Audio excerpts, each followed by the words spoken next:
sickness is beyond wretched. And to think you lived with this all of your life. It must be difficult knowing that the sweet release of death that could have granted you your freedom from this curse is no longer something you can look forward to. Do you think it was worth the sacrifice you made? Your friend could have lived through so many battles just like he wanted to. His mortality is what keeps him from fulfilling that dream of having a legacy that lasts throughout the ages. He will die without any accolades to his name like so many others. Even if they were by my hand, he could have seen it all.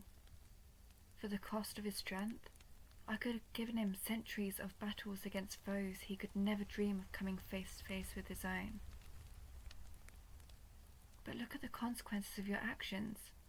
He has lost that opportunity while you have cursed both of us to centuries of suffering, and I have no power to show for it.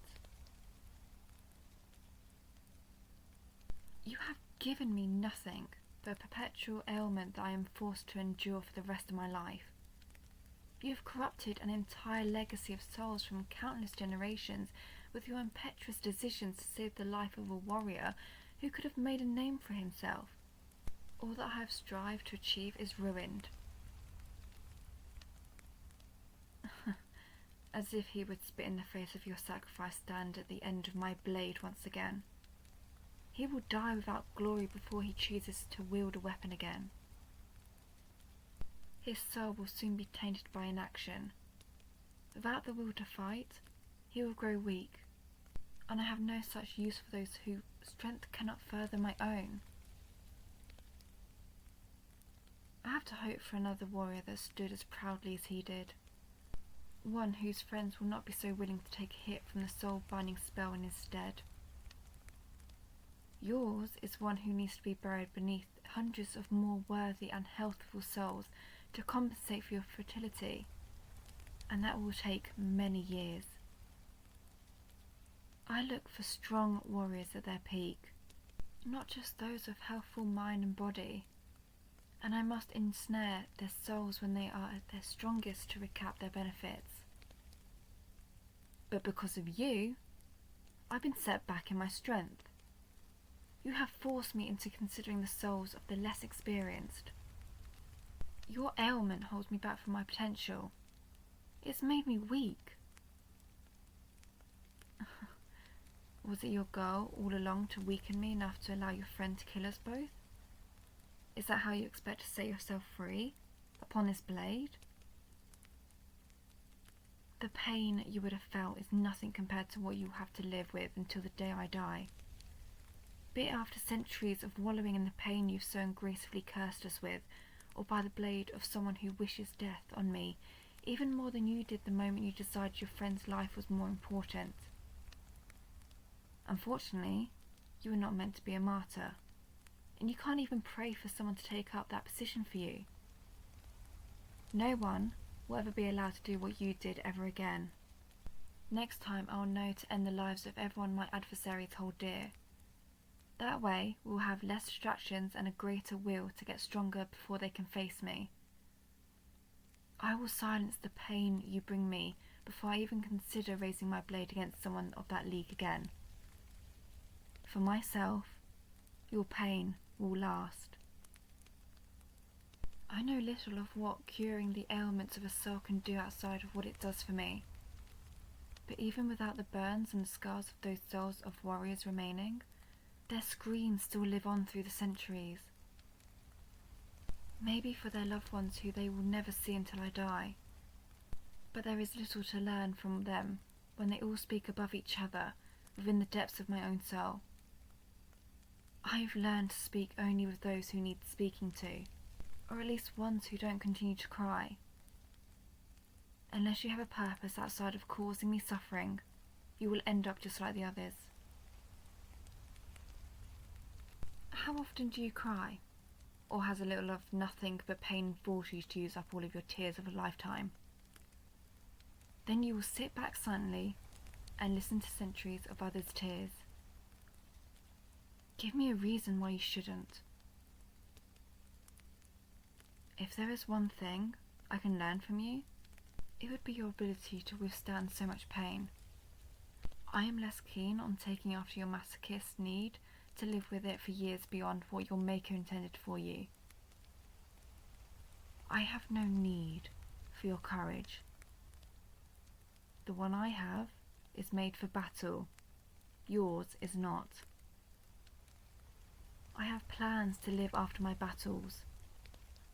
Martyrdom doesn't suit someone who fights for their own benefit. I know what it means to protect someone more than you ever will.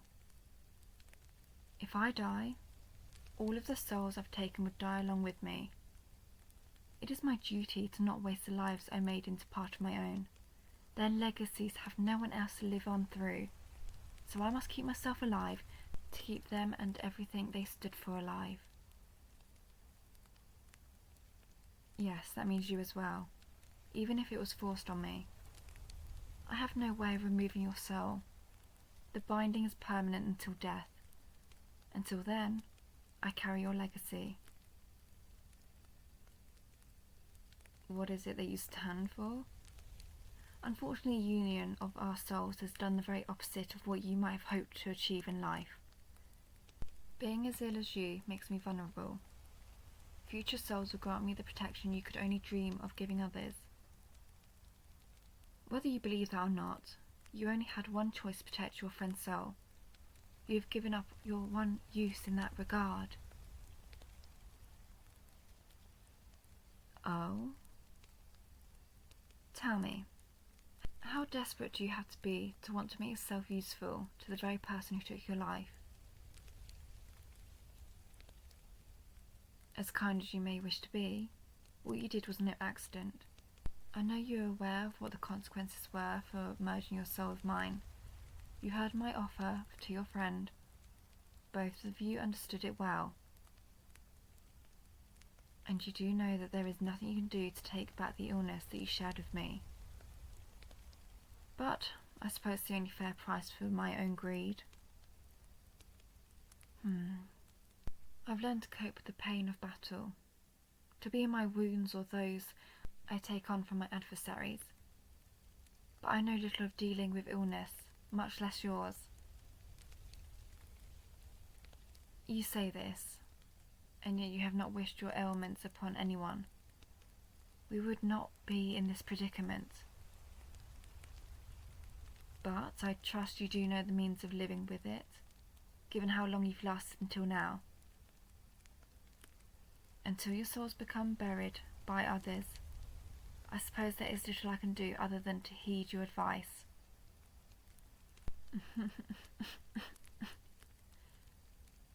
I carry on the legacies of many. The greatest warriors still come to mind with ease, and yet, above all others, I will remember you the most for how much you've set me back. Is that the sort of legacy you wish for yourself? Think of it how you will, but in a way you hold the title of one who has given me the greatest wound of all. That is something many have hoped to achieve before you. Their lives have only served to make me stronger. And so, even once your soul is buried amongst the others, your memory will always live on as that of my greatest adversary.